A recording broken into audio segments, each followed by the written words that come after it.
নমস্কার দর্শকবিন্দু, লক্ষ্মী ভাণ্ডার প্রকল্প নিয়ে আবারও একটি নতুন আপডেট উঠে আসছে, যেটি লক্ষ্মী ভাণ্ডার প্রকল্পের প্রতি মাসে এবার থেকে ৩,০০০ টাকা করে দেওয়া হবে নাকি, যেটা আবার লক্ষ্মী ভাণ্ডার প্রকল্পের নাম বদলে উল্টো নাম আসবে। সে কী নাম হবে, অর্থাৎ প্রতি মাসে মহিলাদের জন্য এবার থেকে ৩,০০০ টাকা করে পাবেন।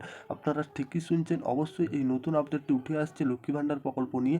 সেটাই আমরা আজকের ভিডিওটির মাধ্যমে আলোচনা করব। অবশ্যই আপনারা ভিডিওটি উপকারে আসবে, শেষ পর্যন্ত দেখতে থাকুন। আর আপনাদের কাছে ছোট্ট একটি অনুরোধ, আপনারা যদি আমাদের চ্যানেলের প্রথমবার এসে থাকেন, চ্যানেলটি সাবস্ক্রাইব করে অল নোটিফিকেশন অন করে রাখবেন। যেহেতু গুরুত্বপূর্ণ আপডেট, বদলে যাবে লক্ষ্মী ভাণ্ডার প্রকল্পের নাম, না যেটা মাথাপিছু পাবেন ৩,০০০ টাকা, অতিরিক্ত কোনো ছোটাছুটি আগেই আবেদন ভিত্তিতে ঢুকবে টাকা। লক্ষ্মী ভাণ্ডারের যে হলো সেলিব্রিটিস প্রকল্প, অর্থাৎ যে এই প্রকল্প আবার চালু হচ্ছে 2021 সালে আপনার থেকে শুরু হয়। এই পশ্চিমবঙ্গ পরিবারের মহিলাদের রাজ্য সরকারের কাছ থেকে যে অনুদান পান, সেই অনুদান তাগিদায় এটি দেশ জুড়ে বিখ্যাত। এদিকে ভোটার আর যেটা জানা যাচ্ছে, একের পর এক নতুন নিত্য নতুন যে প্রকল্প আসছে, বিভিন্ন দলের নেতারা তাই ভোটের জেতার জন্য এবার লক্ষ্মী ভাণ্ডারকেই বেছে নিলেন। তারা কি কি বলছে দেখুন। যেটা জানা যাচ্ছে যে আবারও লক্ষ্মী ভাণ্ডার এপ্রিল মাসে থেকে যেটা 1,000 টাকা করে ঢুকছে বর্ধিত ভোগীদের অ্যাকাউন্টে। পশ্চিমবঙ্গের মুখ্যমন্ত্রী লক্ষ্মী ভাণ্ডার প্রকল্পের বাস্তবায়ন উচ্চতা বজায় রেখে যেটা রাজ্য সরকার নিয়মিত একটি তথ্য সরবরাহ করা চলছে। লোকসভা নির্বাচনের প্রকাশ্যে সাধারণত শ্রেণীর মহিলাদের জন্য যে ভাতা টাকা বাড়িয়েছে, এপ্রিল মাস থেকে অ্যাকাউন্টে ঢোকা শুরু হয়েছে এবং ঢুকেছে অনেক মহিলাদের 1,000 টাকা করে। আর তপশিলি জাতি উপজাতি মহিলাদের জন্য অঙ্কে যেটা 1,000 টাকা বাড়িয়ে 1,200 টাকা করা হয়েছে।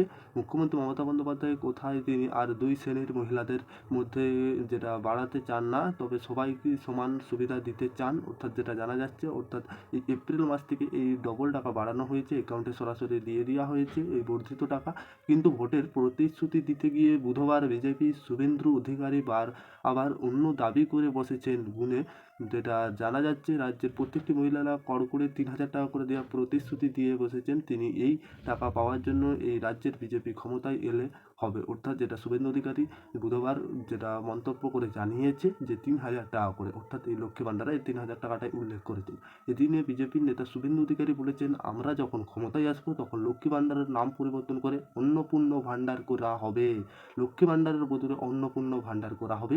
সুবিধাভোগীদের প্রত্যেকে 3,000 টাকা করে পাবেন। হ্যাঁ, ঠিকই শুনেছেন। শুভেন্দু যেটা দাবি করেছে, বিজেপি ক্ষমতা এলে লক্ষ্মী ভাণ্ডারের নাম বদলে যেতে, অর্থাৎ কিন্তু মাথাপিছু এত টাকা দেওয়া হবে কি সম্ভব, তা নিয়ে প্রশ্ন তুলছে ওয়াকবি মহল। এমনিতেই লক্ষ্মী ভাণ্ডার বর্তমান যে 1,000 to 1,200 টাকা দেওয়া রাজকোষ থেকে হাজার হাজার কোটি টাকা খরচ হচ্ছে, তবে ভবিষ্যতে কি হয় তা এখনও দেখায়। যেটা জানা যাচ্ছে, সামনে এই আপডেটটাই উঠে আসছিল আপনাদেরকে লক্ষ্মী ভাণ্ডার প্রকল্পের যে আপডেটটা আসছে পরবর্তী দেখিয়ে দেবো, অর্থাৎ এটাই এখন নতুন আপডেট আসছিল আপনাদের সামনে, যেটা তুলে ধরলাম। আশা করি আপনারা সকলেই বুঝতে পেরেছেন। আর ভিডিও ভালো লাগলে অবশ্যই লাইক করবেন। আর আপনাদের কাছে ছোট্ট একটি অনুরোধ, আপনারা যদি আমাদের চ্যানেলের প্রথমবার এসে থাকেন, চ্যানেলটি সাবস্ক্রাইব করে অল নোটিফিকেশন অন করে রাখবেন পরবর্তী লেটেস্ট আপডেট পেতে সবার আগে।